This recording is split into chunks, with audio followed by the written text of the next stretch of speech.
Vibrant Gujarat regional conference Saurashtra Kutch પ્રદેશ માટે ઔદ્યોગિક વિકાસનું સશક્ત મંચ બની રહેશે। આ કોન્ફરન્સ પ્રધાનમંત્રી નરેન્દ્ર મોદીની અધ્યક્ષતામાં વિકસિત ભારત એટ 2047ના વિઝનને આધારે આયોજિત થઈ રહી છે।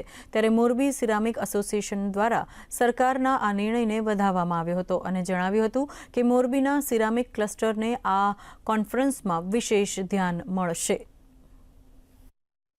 मोरबी जो है वो सेकंड लार्जेस्ट क्लस्टर सिरामिक का है।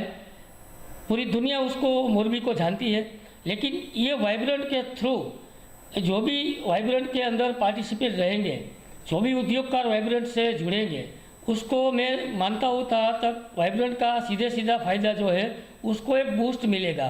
देश અને દુનિયામાં ગુજરાત વિશ્વ લેવલે એક ઉજાગર કરેલી થયેલું છે સિરામિક તરીકે।